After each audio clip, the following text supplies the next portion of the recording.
Assalamu alaikum warahmatullahi wabarakatuh. Today I am coming up with a different video as I have just stopped uploading video on liver function tests. Today I am just uploading a new video on blood related something related to blood, that is hemostasis. Hemostasis. So or coagulation cascade. Hemostasis और coagulation cascade. तो इसमें क्या हम पढ़ेंगे, हम इसमें ये जानेंगे कि जब ब्लड, अगर कोई पर्सन है, कोई आदमी है, इसको इंजरी हुई है, कहीं पे जख्म आया है, जब ब्लड खून निकलता है, लीक आउट हो जाता है ब्लड वेसल से, या कहीं पे बॉडी पे जख्म हुआ है, ठीक, तो वहां पे क्लॉट, कैसे जब क्लॉट बनता है, ब्लड क्लॉटिंग होती है, खून रुकता है, खून का मतलब जख्म आने के बाद खून ऑटोमेटिकली वहां पे क्लॉट बन जाता है, ब्लड क्लॉटिंग होती है, तो उसके रिलेटेड ये वीडियो है। तो hemostasis, so what is hemostasis? Hemo means blood, hemo hemo hemo means blood and stasis means stop. So it is localized blood stop. Localized blood stop. Localized blood stop. अगर किसी person को, यहाँ पे किसी person को injury हुई है, तो ये एक ब्लड वेसल हमने बनाई. अगर एक ब्लड वेसल है, यहाँ पे इंजरी हुई है, तो यहाँ पे लीक आउट हो जाएगा ब्लड, लीक आउट हो जाएगा ब्लड, ठीक. तो ब्लड लीक आउट हो जाएगा. ब्लड जब लीक आउट होता है तो हमारी बॉडी को खून का लॉस होने से बचाने के लिए एक ऐसा मैकेनिज्म है हमारी बॉडी में, ऐसा मैकेनिज्म है, नेचुरली कुछ मिनट्स के बाद ये ब्लड स्टॉप हो जाता है, ब्लड लीक आउट होना ये स्टॉप, रुक जाता है, क्लॉटिंग होती है वहां पे. इसी मैकेनिज्म को आज हम इसमें पढ़ेंगे, हीमोस्टैसिस. इसको हमें दो पार्ट्स में हम डिवाइड करेंगे. इसमें दो वीडियोस आएंगे, एक तो आज ये बनेगा, दूसरा पार्ट, एक पार्ट फिर दूसरा नेक्स्ट टाइम कल होगा इंशाल्लाह. तो hemostasis, it is known as localized blood stop. So this is a coagulation cascade. There are a series of reactions. इसमें 13 clotting factors involved है. There are 13 clotting factors which are involved in this clotting process. So अब इसमें series of 5 steps है, 5 steps है, वो जो हम describe करेंगे लेटर ऑन. तो इससे पहले हम ये जानेंगे कि अगर खून आया, अगर किसी पर्सन को जख्म आया है, किसी आदमी को जख्म आया है या ब्लीडिंग हो रही है, तो वो ब्लीडिंग रोकने के लिए, उस ब्लड क्लॉट होने के लिए हम इससे पहले ये जानेंगे कि ब्लड क्लॉटिंग तो होगी, लेकिन इससे पहले अगर नेचुरली बॉडी के अंदर जो खून होता है, इंसान के अंदर जो हमारी बॉडी में ब्लड होता है, हमारी ब्लड वेसल्स में, तो नेचुरली कैसे थिन रहता है, कैसे क्लॉट नहीं बनते हैं हमारी बॉडी के अंदर, ब्लड क्लॉट तो ऐसे नहीं बनते हैं, ये कैसे होता है, उससे पहले हम इसको जानेंगे कि how blood keeps itself thin and prevents it from clotting on its own. खुद क्यों नहीं क्लॉट बनता है, ब्लड के क्लॉट क्यों नहीं होता है, उससे पहले हम ये जानेंगे. कुछ मैकेनिज्म इन्वॉल्व है हमारी बॉडी में. अल्लाह ने ऐसे निजाम रखा है हमारे अंदर कि एक हेल्थी पर्सन जो है, जिसको कोई और कंडीशन नहीं होगी, कोई डिजीज नहीं होगी, कोई कुछ कंडीशन नहीं होगी, अगर नेचुरली उसको ब्लड फ्लो जो हो रहा है ब्लड वेसल्स में, ये ब्लड पानी की तरह सर्कुलेट हो जाता है, एक जगह नहीं जम जाता है, क्लॉट नहीं बनता है, क्लॉट नहीं बनता है, क्लॉट नहीं बनता है. इस क्लॉटिंग को बचाने के लिए हमारी बॉडी के पास कुछ मैकेनिज्म्स है. आज हम यहाँ पे उन 3 मैकेनिज्म्स को डिस्क्राइब करेंगे. तो पहली बात, ये जो यहाँ पे आप ये डायग्राम देख रहे हैं, ये समझो ये एक ब्लड वेसल है, ये इसका ब्लड वेसल का वॉल है, ठीक है, ये वॉल है, यहां से दूसरा वॉल है, ठीक. अगर ये ब्लड वेसल है, मान लीजिए मार्कर ब्लड वेसल है, ये जो स्ट्रक्चर है यहां से और यहां से, ठीक है, ये इसका ब्लड वेसल वॉल है, ये ब्लड वेसल है, इसका वेसल वॉल है, ठीक है. इसके अंदर खून सर्कुलेट होता है, ब्लड सर्कुलेट होता है, तो इसका वेसल वॉल है. ऐसे ही हमने इसका स्ट्रक्चर बनाया यहाँ पे, ये समझो आप पूरी यहाँ पे ब्लड वेसल है. तो यहाँ पे जो ये है, इस ब्लड वेसल के वॉल में यहाँ पे एंडोथेलियल सेल लेयर है, ये एंडोथेलियम है, ये एंडोथेलियल सेल्स है. क्या है ये जो है, ये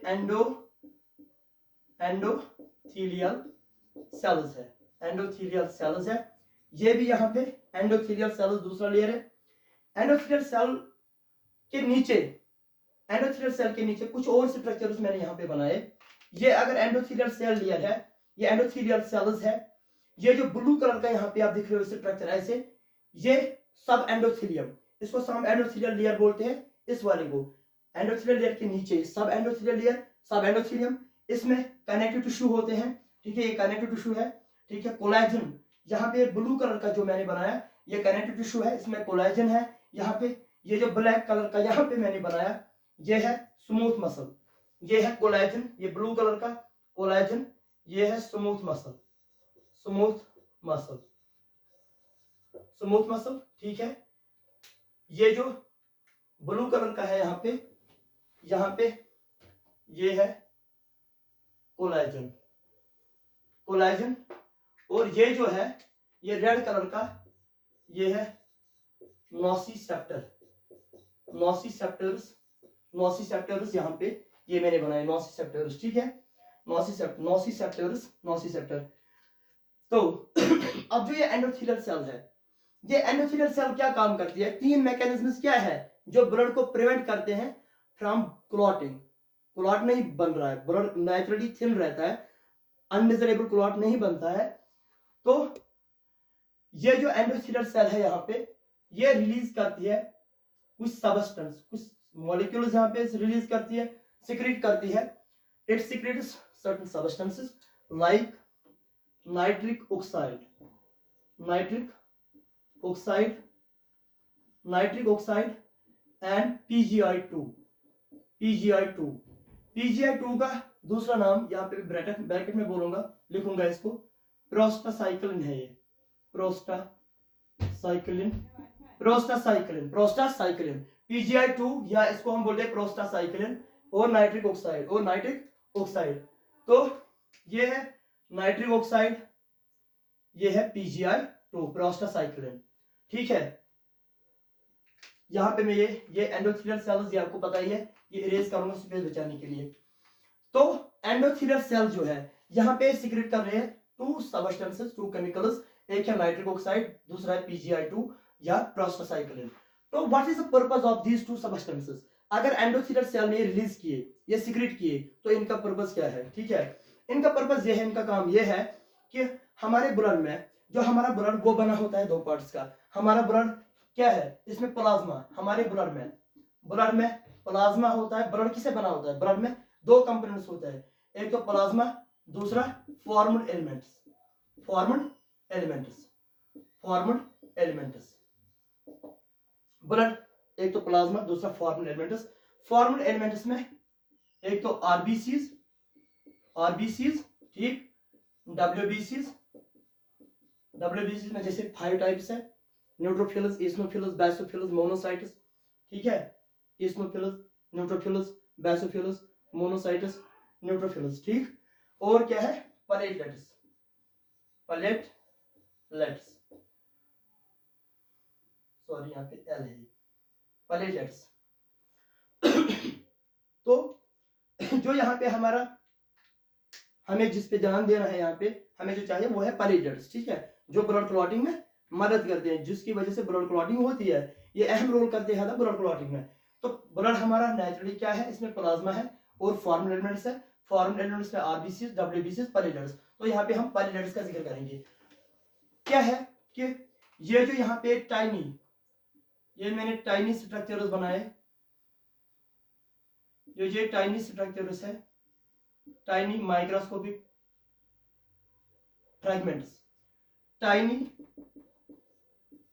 माइक्रोस्कोपिक फ्रैगमेंट्स। प्लेटलेट सेल्स नहीं है, प्लेटलेट जिसको बहुत सारों को कंफ्यूजन होता है, वो प्लेटलेट को भी सेल मानते हैं, क्योंकि प्लेटलेट को ना तो न्यूक्लियस है, मतलब इसमें न्यूक्लियस नहीं होता। ये प्लेटलेट क्या है? ये फॉर्म्ड एलिमेंट है, ये टाइनी फ्रैगमेंट होता है, टाइनी फ्रैगमेंट। असल में इसका जो बाप है ना, जिसे बनती है या जिसकी मदर होती है, वो है mega karyocyte, mega karyocyte, megakaryocyte एक लार्ज सेल होती है बोन मैरो में, ठीक है। इस मेगाकैरियोसाइट को फ्रेगमेंटेशन होती है, फ्रेगमेंट्स हो जाते हैं, ठीक है। मेगाकैरियोसाइट बड़ी लार्ज सेल होती है, इसको फ्रेगमेंटेशन होती है, इसको फ्रेगमेंट्स बनते हैं, उससे टाइनी फ्रेगमेंट्स माइक्रोस्कोपिक फ्रेगमेंट्स निकलते हैं इस सेल से। उन टाइनी माइक्रोस्कोपिक फ्रेगमेंट्स को हम बोलते हैं प्लेटलेट्स। यहाँ पे ये है प्लेटलेट्स, क्या है, प्लेटलेट्स। प्लेटलेट्स जो बनते हैं मेगाकैरियोसाइट से जब फ्रेगमेंटेशन होती है। प्लेटलेट सेल नहीं है, आरबीसी है सेल, डब्ल्यूबीसी है सेल, लेकिन प्लेटलेट सेल नहीं है, फॉर्मुलेट है। तो यहाँ पे है ये टाइनी माइक्रोस्कोपिक फ्रेगमेंट्स, या हम बोलेंगे प्लेटलेट्स, प्लेटलेट्स। तो ये जो नाइट्रिक ऑक्साइड और प्रोस्टा साइक्लिन PgI2 है, ये क्या करते हैं, ये दो इस प्लेटलेट्स को, इनको इनहिबिट करते हैं, इनको इनएक्टिव करते हैं। क्या बनाते हैं, इनएक्टिव, इनएक्टिव।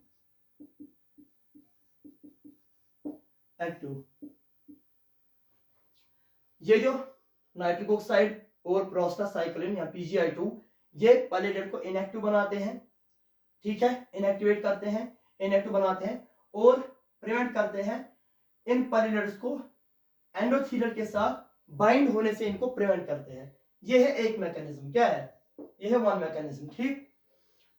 ये है एक मैकेनिज्म जो हमने डिस्क्राइब किया, जो ब्लड को नेचुरली थिन रखता है, अनडिजायरेबल क्लॉटिंग से बचाता है। यह है एक मैकेनिज्म जो मैंने यहाँ पे डिस्क्राइब किया। दूसरा मैकेनिज्म क्या है, एक मैकेनिज्म यही बोला मैंने, नाइट्रिक ऑक्साइड और PgI2 प्रोस्टासाइक्लिन ये प्लेटलेट को इनएक्टिवेट करते हैं, प्लेटलेट को बचाते हैं एग्रेड होने से, ठीक है, एंडोथेलियल के साथ ये बाइंड नहीं होने देते हैं प्लेटलेट को। ये है one mechanism to keep blood naturally thin and to prevent it from clotting. दूसरा मैकेनिज्म क्या है, दूसरा मैकेनिज्म यहां पे और एक सबस्टेंस यहां पे एंडोथेलियल के साथ होता है। अगर ये एंडोथेलियल सेल है, इसके साथ एक मॉलिक्यूल होता है अटैच, बाइंड होता है। यहां पे ये जो है, ये ग्लाइकोस एमिनोग्लाइकन है, क्या है, यहां पे मैं इरेज करूंगा, ये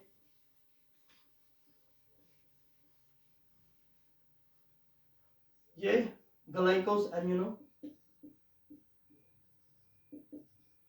एमिनोग्लाइकन, प्रोटियोग्लाइकन या ग्लाइकोस एमिनोग्लाइकन, ठीक है। इस मॉलिक्यूल को जो एंडोथेलियल मेम्ब्रेन के साथ होता है, इसको बोलते हैं हेपरिन सल्फेट, हेपरिन सल्फेट। ये यहाँ पे है हिपेरिन या बोलते हैं हम, या हेपरिन सल्फेट, हेपरिन सल्फेट। ये है हेपरिन सल्फेट, ठीक। हेपरिन सल्फेट है यहाँ पे, इसके साथ हेपरिन सल्फेट के साथ एक प्रोटीन बाइंड होता है, हेपरिन सल्फेट के साथ एक प्रोटीन होता है बाइंड, ठीक है। ये जो हेपरिन सल्फेट है, ये मैं दूसरा मैकेनिज्म बता रहा हूं कैसे ब्लड को नेचुरली थिन रखा जाता है, ठीक है। ये जो दूसरा यहाँ पे ये है हेपरिन सल्फेट, ये ग्लाइकोसेमिनोग्लाइकन है, प्रोटीओग्लाइकन है, ठीक है। इसके साथ बाइंड होता है एक प्रोटीन, क्लॉटिंग प्रोटीन, एक प्रोटीन होता है इसके साथ, ठीक है। उसको बोलते हैं हम, उस प्रोटीन को antithrombin 3, antithrombin third, antithrombin third, antithrombin third, antithrombin third. ये हम रोमन न्यूमरल में थर्ड लिखते हैं, ना कि 3 लिखते हैं, क्योंकि इसमें इसको हम ऐसे ही लिखते हैं, जब क्लॉटिंग फैक्टर्स भी लिखते हैं वो भी हम रोमन न्यूमरल्स में लिखते हैं, ना कि नंबर सिस्टम में, ठीक है। 80 third antithrombin, here it is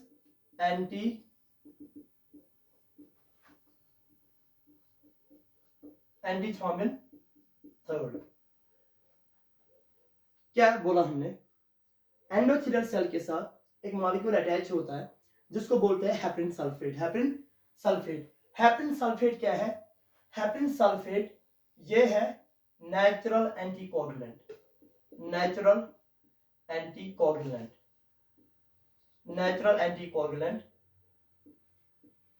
जो हमारे ब्लड में प्रेजेंट होता है। Natural anticoagulant means blood clotting से बचाता है, ठीक है। तो एंटीथ्रोम्बिन थर्ड है, इसका पर्पस क्या है एंटीथ्रोम्बिन थर्ड का? ये जो एंटीथ्रोम्बिन थर्ड है, एंटीथ्रोम्बिन थर्ड आप यहां पे मानो ये है एंटीथ्रोम्बिन थर्ड, ठीक है। इस एंटीथ्रोम्बिन थर्ड के साथ इमेजिन करो, आप इमेजिन करो इस एंटीथ्रोम्बिन थर्ड जो है यहाँ पे, इसको एक ब्लेड होता है, ठीक है, इसको एक ब्लेड होता है अटैच, आप करो समझो ये एक ब्लेड की तरह है एंटीथ्रोम्बिन थर्ड। ये कुछ clotting factors certain clotting factors जो हमारे ब्लड में नेचुरली सर्कुलेट करते, मतलब हमारी ब्लड में सर्कुलेट करते रहते हैं constantly, clotting factors, clotting proteins, ठीक है, वो कंटिन्यूसली सर्कुलेट करते रहते हैं हमारी ब्लड वेसल के अंदर। लेकिन वो क्लॉटिंग फैक्टर्स जिनको एंटीथ्रोम्बिन थर्ड डिग्रेड करता है, इनएक्टिवेट बनाता है, ठीक है, जब वो यहां से गुजरते हैं एंटीथ्रोम्बिन थर्ड के साथ, इनको जब इनको एंटीथ्रोम्बिन थर्ड यहाँ पे क्या करता है, इनको डिग्रेड करता है, इनएक्टिवेट बनाता है। इसमें है फैक्टर 2 या जिसको हम थ्रोम्बिन बोलते हैं, factor 9 and factor 10। Antithrombin third imagine करो ये फैक्टर्स अक्रॉस एंटीथ्रोम्बिन थर्ड आए, ठीक है, इसके टच में आए, ये इनको करेगा काम, ये इनको इनएक्टिवेट बनाएगा, इनएक्टिवेट करेगा, इनको एक्टिवेशन से बचाएगा, इनएक्टिवेट करेगा। किनको? एक तो अब आ गया inactivated factor 2, factor 9 and factor 10। यह है दूसरा मैकेनिज्म जो बॉडी, जब जो मैकेनिज्म हमारी बॉडी के अंदर है ब्लड को क्लॉटिंग से बचाने के लिए, प्रिवेंट करने के लिए। तीसरा मैकेनिज्म हम यहां पे जानेंगे, इसको पहले हम यहां पे इरेज करेंगे। और एक मॉलिक्यूल होता है, ठीक है, जो एंडोथेलियल सेल सिक्रीट करती है, जैसे यहां पे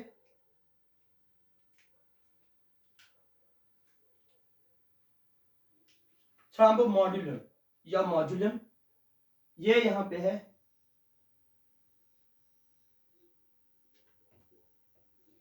थ्रोम्बोमोड्यूलिन, ठीक है।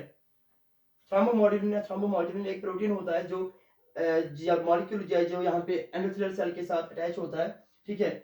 ये क्या काम करता है, ये इसके साथ थ्रोम्बोमोड्यूलिन बाइंड होता है, इसके साथ बाइंड होता है यहाँ पे और एक प्रोटीन, क्लॉटिंग प्रोटीन, इस थ्रोम्बोमोड्यूलिन के साथ यहाँ पे बाइंड होता है एक क्लॉटिंग प्रोटीन, जो हम यहाँ पे रेड कलर से दिखाएंगे। ये क्लॉटिंग प्रोटीन है, ठीक है, क्लॉटिंग प्रोटीन, इसको बोलते हैं हम थ्रोम्बिन या क्लॉटिंग फैक्टर सेकंड है फैक्टर 2 थ्रोम्बिन। अब ये थ्रोम्बिन क्या करता है, ये क्लॉटिंग फैक्टर 2 जो है ना थ्रोम्बोमोड्यूलिन के साथ बाइंड, इसका पर्पस क्या है थ्रोम्बिन का, ये है ना तीसरा मैकेनिज्म जो मैं डिस्क्राइब कर रहा हूं। इसका मैकेनिज्म ये है कि और एक क्लॉटिंग प्रोटीन जो हमारे ब्लड में कंटिन्यूअसली सर्कुलेट करता रहता है, ठीक है, उस क्लॉटिंग प्रोटीन को हम बोलते हैं प्रोटीन सी। क्या बोलते हैं? प्रोटीन। अब यहाँ पे ये है प्रोटीन सी, प्रोटीन, इसका नाम है प्रोटीन सी, तो हम इसको सी की तरह ही बनाएंगे, प्रोटीन सी। ये प्रोटीन सी जो है, अब ये जो थ्रोम्बिन है यहाँ पे, थ्रोम्बिन फैक्टर 2, इमेजिन करो आप यहाँ पे थ्रोम्बिन को यहाँ पे जैसे हैंड है, ये हाथ है यहाँ पे, जैसे इसको ये हाथ है, कटर है, ठीक है। तो जैसे ही क्या यहाँ पे हमने क्या बोला, ये प्रोटीन सी, ये यहाँ पे है प्रोटीन सी, ये जो है यहाँ पे, ये यहाँ पे प्रोटीन सी है, ठीक है, प्रोटीन सी। इमेजिन करो थ्रोम्बिन के साथ, थ्रोम्बिन को यहाँ पे जैसे हैंड है, जैसे ही प्रोटीन सी थ्रोम्बिन के साथ बाइंड होता है, इसके अक्रॉस गुजरता है, ठीक है, तो प्रोटीन सी को ये इनएक्टिवेट बनाता है। क्या बनाता है? इनएक्टिवेट।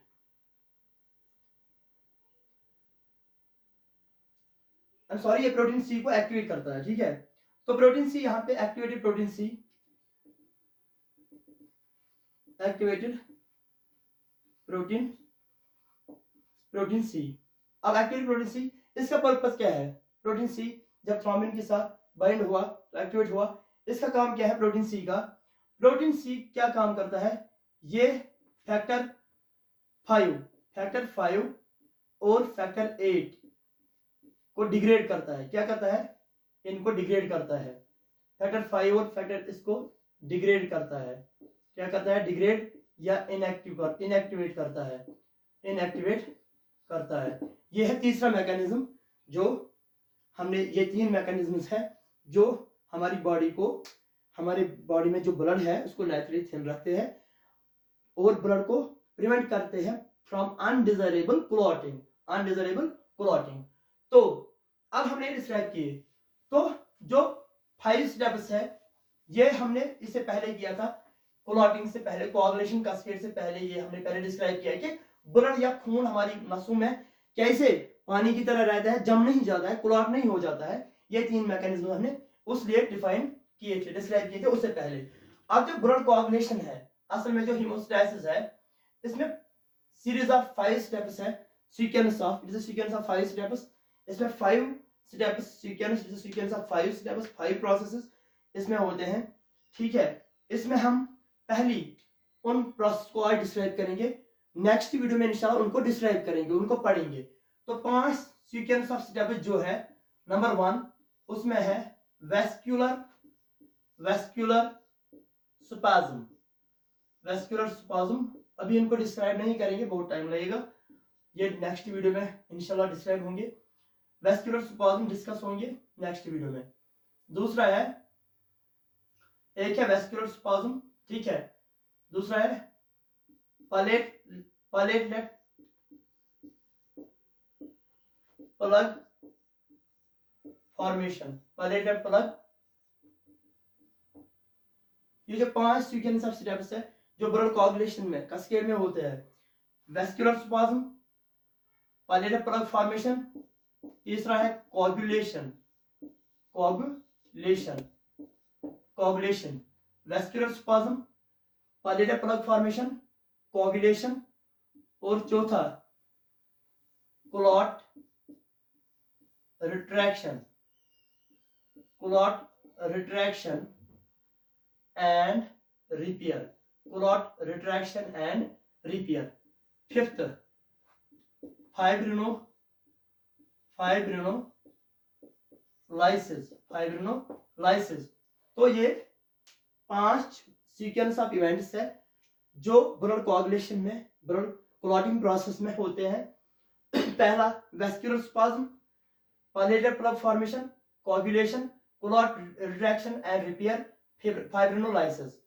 Thank you. इंशाल्लाह नेक्स्ट वीडियो में कल इनको एक एक करके उठा के हम पढ़ेंगे, ठीक। Thank you. Support the channel, subscribe, like and share please. Thank you.